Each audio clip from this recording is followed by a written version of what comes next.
Bonjour, je suis Lidéric Déclamassage, soyez les bienvenus.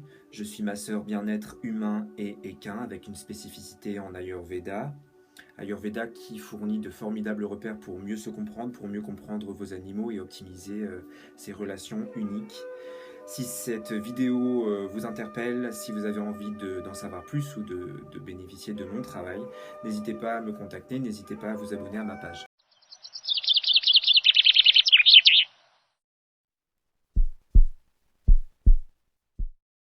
Parlons d'abord d'Ayurveda, mais parlons-en bien. Si vous croisez des gels douches ayurvédiques en supermarché, dites-vous que ça n'a d'ayurvédique que le nom.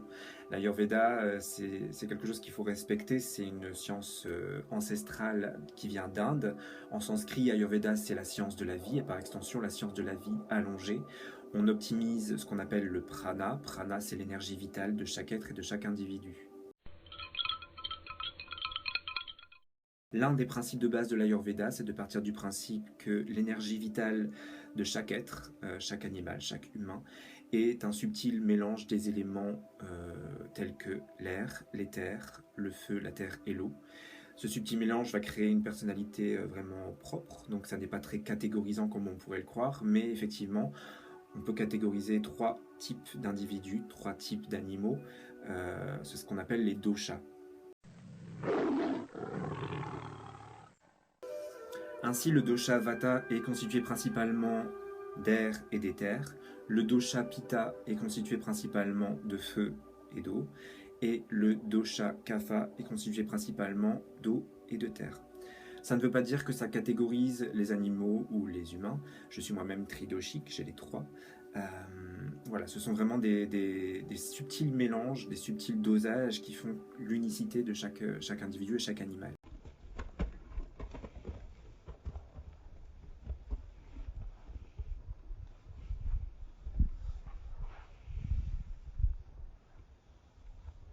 On va prendre un exemple très parlant, en tout cas il me parle depuis 40 ans, c'est le cheval. Imaginez un cheval au galop, et devant ce spectacle, voilà, si vous deviez apporter des qualificatifs, quels seraient-ils? Eh bien, il y aurait sans doute la légèreté, la fluidité, la finesse, la fougue. Il y aurait le rapport à l'aérien. Parce que quand on regarde l'allure d'un cheval, la décomposition, on a quand même cette suspension et ce rapport à l'air. Vous l'aurez compris, la condition de vie du cheval fait qu'il est principalement vata. Pour autant, est-ce qu'il faut mettre tous les chevaux dans le même sac? Est-ce que l'Ayurveda dit on catégorise les chevaux tous de la même façon, unique? Absolument pas, là encore. C'est là tout l'intérêt justement de l'Ayurveda, c'est d'aller voir chez chaque animal s'il y a du feu, s'il y a de la terre, s'il y a de l'eau, comment il gère ça, est-ce qu'il est équilibré ou est-ce qu'il se déséquilibre dans son dosha.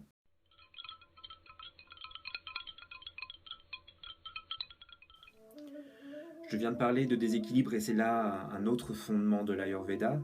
Quand on est bien dans ce qui nous constitue, quand on en a conscience, quand on sait le gérer, tout va bien. Mais quand on se déséquilibre, et bien là, nos éléments, nos fameux éléments de base, vont s'exacerber. Si on revient à l'exemple de notre cheval, un cheval qui se déséquilibre en vata, c'est un cheval qui va manifester plus de sécheresse, sécheresse cutanée, des articulations plus craquantes, un cheval qui va avoir plus d'agitation, un cheval qui va éventuellement perdre du poids, sans excès, parce que bien sûr mes propos et cette vidéo ne tentent pas à remplacer le vétérinaire. Appelez le vétérinaire si votre cheval perd beaucoup de poids. Et puis c'est un cheval qui va vraiment se laisser mener là où le vent le porte, haut, un papillon.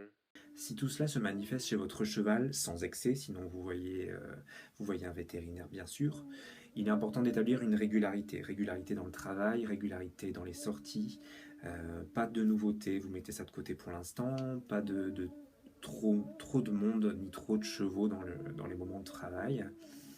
Il est important aussi d'amener des sources de chaleur, chaleur dans les membres, chaleur le long du dos, et ça va vraiment être important pour lui.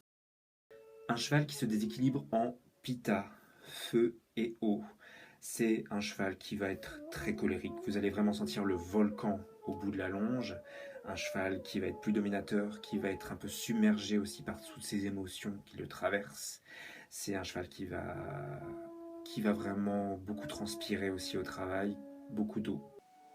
Pour apporter du bien-être à un cheval pitta ou un cheval qui se déséquilibre en pitta, il convient d'apporter beaucoup de légèreté, légèreté dans le travail, modérer le travail, apporter beaucoup de légèreté aussi dans les soins, être peu envahissant et apporter de la fraîcheur.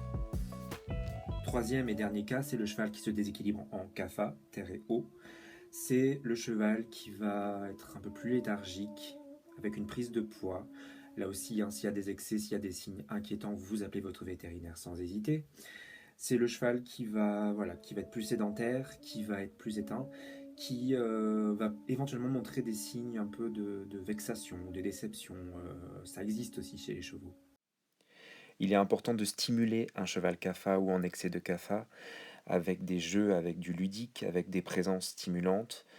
Pourquoi pas mettre sur vos poignets des touches d'huile essentielle d'agrumes. Il convient aussi de ne pas l'exposer trop au froid et de faire attention à l'alimentation.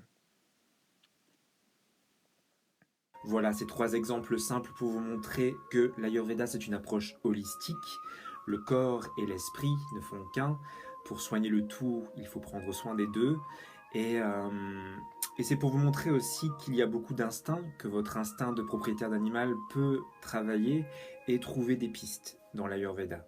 Vous allez peut-être vous dire, mais et moi, où est-ce que je suis dans tout ça, où est-ce que je suis dans cet Ayurveda? Les clés que j'ai pu donner pour les chevaux sont applicables à vous-même, les qualificatifs, les excès, les routines, les solutions. Et comme pour nos amis les chevaux, il existe des solutions massage adaptées à chaque dosha et à chaque excès de dosha ou vikriti. Cette photo vous présente le massage Pinda Odadam, pochon aromatique chaud. Il est parfaitement adapté aux personnes Vata pour apporter chaleur et apaisement.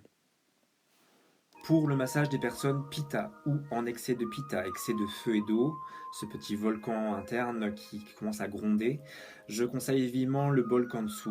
C'est un massage qu'on réalise avec un petit bol qui ressemble à un bol tibétain, alliance des 7 métaux, et avec du ghee, c'est du beurre clarifié. Le travail avec le ghee et le bol Kansu vont vraiment venir chercher les toxines, vraiment chasser ces toxines, chasser ce feu intérieur. Les personnes kapha ou en excès de kapha, il est déconseillé de travailler avec des huiles trop alourdissantes. Donc on va vraiment travailler sur des huiles florales très très légères ou éventuellement un peu d'huile de coco et pourquoi pas même des massages secs avec de la farine de pois chiche. On va essayer de réchauffer et de stimuler. Pour mieux vous comprendre, pour mieux connaître votre constitution ayurvédique, pour mieux gérer ce petit monde interne et pour mieux vous présenter à vos animaux et mieux les comprendre également. Voilà, je vous invite à répondre à ces petits questionnaires. C'est vraiment une première approche, tout comme cette vidéo d'ailleurs, c'est vraiment une première approche qu'on peut travailler ensemble ensuite. N'hésitez pas à me contacter, ma page s'appelle Éclat Massage et merci beaucoup pour votre attention. Ça, c'est ça, si.